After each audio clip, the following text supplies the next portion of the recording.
that was fighting for gay rights, and people were killed. Nobody was killed at Stonewall. Nobody was killed. All-Stars 11 could best be described as a season that had the odds stacked against it. From the very beginning, there was low expectations for what kind of entertainment value we were gonna be getting out of this season, especially considering it was following up All-Stars 10 that left viewers with a very bad taste in their mouth. Although that's not to say that there wasn't any backlash on All-Stars 11, because there was. Yet, in a way, it's very different than what we encountered last year. We're gonna dive into all this, but before we start, please hear a message from today's sponsor. Most of us have a lot going on at once: work, relationships, family, and whatever else life decides to throw in that week. And even when nothing is necessarily wrong, it can still help to have someone outside of your everyday life to talk things through with. That's why this video is sponsored by BetterHelp. Therapy can give you a dedicated space to sort through what's on your mind with someone who's trained to listen and help you work through it. You don't need to have everything figured out before starting, and you don't need one huge reason to try it. BetterHelp makes the process straightforward. You complete a brief questionnaire and they match you with a credentialed therapist based on your needs and preferences. Finding the right therapist is also very personal, so if your first match doesn't feel right, you can switch therapist at any time for no additional cost. So if you've been thinking about trying therapy, visit betterhelp.com/GreenGay to get 10% off your first month. Now, let's get into the video. When the rumors started swirling of the final cast of All-Stars 11, there was a lot of people who rolled their eyes at how much of the cast was comprised of queens that hadn't really done that well in their original seasons, and weren't necessarily the most popular with the general fan base. That's not to say that they weren't talented, but after the star-studded cast of All-Stars 10, it made sense that perhaps production was running out of queens to select from. Now, there's absolutely nothing wrong with bringing back less popular queens. The frustration comes from the fact that we often find out many of the fan favorite queens weren't even contacted by production to see if they were interested in competing. That naturally makes you wonder just how much stronger some of the All-Stars cast could have been if production had focused on assembling a lineup stacked with queens that the audience was genuinely excited to see return. When it came to the tournament format, it was a really innovative idea that refreshed the All-Stars franchise and in turn gave the queens an opportunity to showcase themselves by only needing to prepare for 3 competitive episodes before finding out if they'd qualified to the semifinals. Something that really helped with them not having to break the bank as much as they would for a 12-episode season. After seeing it play out for the first time in All-Stars 10, there was a lot of critiques people had in order to perfect the format. So there was an expectation that a lot of the fan feedback would be taken into account for the next iteration. Instead, most of those requests were ignored. For example, there was a clear demand for the merge portion of the season to be longer than just 3 episodes. In All-Stars 10, by the time we reached the top 9 qualifiers from the bracket, we only got 2 standard eliminations before 7 queens were cut at once in the grand finale. Despite that, All-Stars 11 still kept the merge at 3 episodes. You could argue they did adjust the structure by only allowing 2 queens to qualify per bracket. However, the purple bracket still ended up advancing 3 queens anyway. And with the wildcard twist bringing in another contestant, the semifinals now sat at 8 queens total, only 1 fewer than the 9 queens we started with in the merge of All-Stars 10. Another critique that was ignored was the suggestion to have the bottom 4 queens hand out their points on the main stage instead of doing it back in the workroom. The idea behind this was to force the queens to commit to their decisions publicly before knowing how the other queens had distributed their points, which would have added more tension and strategy in real time. Lastly, there were also requests for each bracket to have distinct themes. For example, an all villains bracket, an all international bracket, or an all runner-up bracket. The reason these suggestions matter is because they were relatively simple adjustments production could have made, yet most of them were ultimately overlooked. That being said, All-Stars 11 has been a more consistently entertaining season under the tournament format, so credit where credit's due. Moving on, what's probably the most frustrating complaint from the fan base has to be the obvious favoritism shown towards certain contestants. The problem with Crystal Method's trajectory on All-Stars 11 is that even beyond arguments about her challenge wins,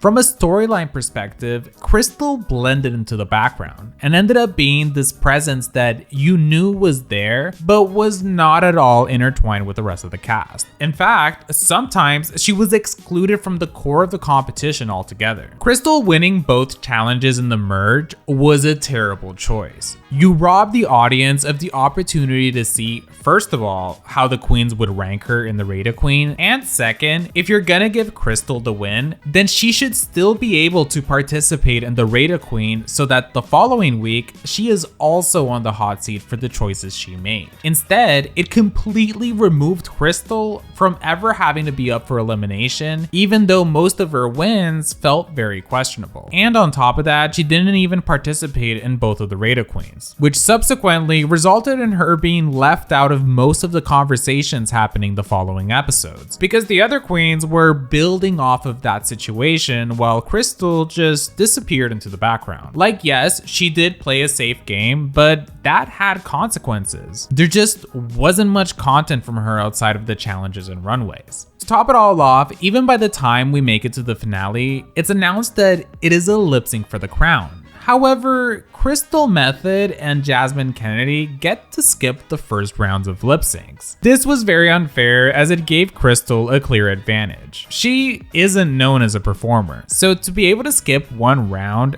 after having skipped 2 Rate a Queens and winning back-to-back challenges felt like way too easy of a path to the crown. Regardless, she did do a good job this season, so it's not to discredit her work at all. It's more so that there was a lot of question marks along the way, which came from bad decision making from production. The solution to all this, at least in theory, is pretty simple. Production needs to stop being so heavy-handed with its influence over how the competition plays out. The judging criteria should also be consistent and not appear to shift in order to justify a particular outcome. If the priority was simply creating the fairest competition possible, it would likely result in a much more positive reception from viewers. At the same time though, there's an argument that doing only that could also make for a less entertaining season. So the real challenge is finding a middle ground, one where the competition still feels authentic without sacrificing good television. Now, throughout the airing of the season, I went ahead and gathered some viewer data. Shortly after the final episode of each bracket, I ran a poll asking viewers of my channel how they would rate it. A good portion of my audience is made up of diehard fans, so I think it's a pretty good pool to pull from. My findings were the following, and I'll show the polls on the screen. Ultimately, the pink bracket had 88% of fans voting either good or perfect,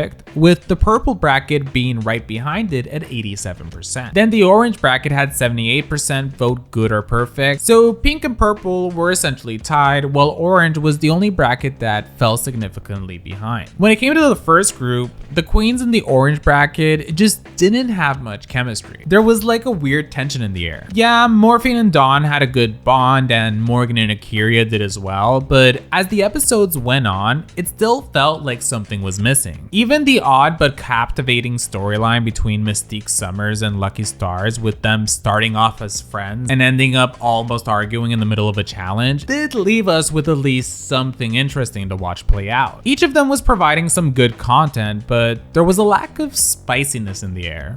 It's hard to put my finger on exactly what was missing, so maybe some of you can comment below and explain what you think it was. When it came to the pink bracket, it was full of strong personalities. There was also a lot of excitement around the return of season 6 icons April Carry-On and Vivacious. It also had the fan favorite Crystal Method, and it was interesting to see too how much Selena's titties had improved. Plus, there was a lot of drama. Ara Mayari not being able to trust Selena, Crystal not wanting to confirm alliances with anyone, and ultimately, it was an overall very good bracket. When it came to the purple bracket, it started off as an uphill battle because most of the fan base already had made their opinion on how it was going to play out. Mostly because All Stars 10 left everybody traumatized by how horrible its purple bracket was. And considering they repeated colors, it's no wonder our memories were immediately triggered. Plus, even on paper, this group of girls seemed the most disconnected from one another. There was 2 extreme early outs like Joey J and Hershey LaCour-Jete, while Kennedy Davenport was a 4th time returning queen, similar to Ginger Minj the previous year. Yet they defeated all the odds because they ended up being the most entertaining bracket from start to finish. There was surprises from queens like Joey, Hershey, and Jasmine, along with Kennedy and Sam both dominated. Sugar Cane was there too. It was especially exciting because by this point, bracket 1 had been okay, bracket 2 had been great, and now bracket 3 had somehow managed to be great too. Plus, the right 2 queens qualified from each bracket. Orange had Accuracy Davenport and Dawn, Pink had Crystal Method and Silky Nut McGanache, and then Purple had Kennedy Davenport, Sam Starr, and Jasmine Kennedy. At the same time though, it was also very predictable. Even going into the season without knowing any spoilers, if you looked at each respective group of girls and had watched all of their original seasons, your assumptions would probably line up pretty close with the contestants who ended up qualifying. The biggest winners out of the non-qualifying queens though ended up being Morgan McMichaels, who dominated the orange bracket, Selena Estides, who showed that she had improved her drag since season 15, Vivacious, who actually was able to deliver some really great TV, maintaining that presence that she had all the way back in season 6. Even April Carry On, who was so sweet on her original season, ended up coming back super shady, which was a welcome surprise. When it came to the merge, the choice to have the wild card Joey J join from the very beginning of the merge was excellent, because last year the wild card Carrie Colby entered during the finale episode and then went home in the very first lip sync. This time around though, they actually gave the wild card a fair shot. Watching all these different types of dynamics from what were essentially mini seasons disguised as brackets combined into one competition feels like a completely new experience. It's why it sucks that once all the brackets are merged,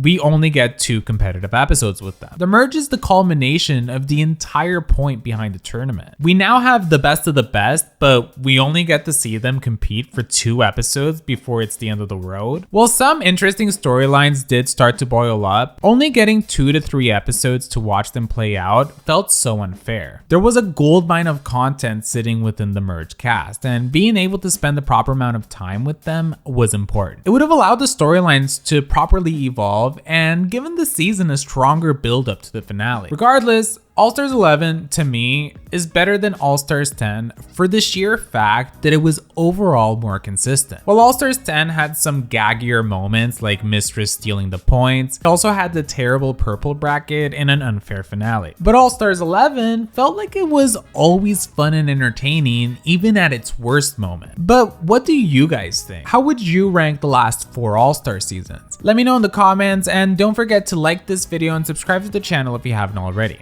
I'll see you guys next time. So if you've been thinking about trying therapy, visit betterhelp.com/GreenGay to get 10% off your first month. I want to take a moment to thank my patrons. In the Elite Pink Squad, we have Matthew Burns, Gay Uncle, Sari Tish, Las Potitas, Cool Gal Nan, Jet Sam Adams, and Natasha De Leon. And in the Gay Squad, we have Lone Resident, Christine Gregory. And in the Green Squad, we have Cayman Rider Furry, Edgar Allan Pup, The Only Sean, IJS, Not a Punch, But a Keek, Jack Beck, Galeria Gomez, Sarah G, Scarlet Rose, Boiled Peanut, Not an Omelet, But an Egg, Max Whale, Dea, Dea, and Niall O'Hearain. If you'd like to see your name on the screen, you can support me on Patreon. The link will be in the description. I'll see you guys next time.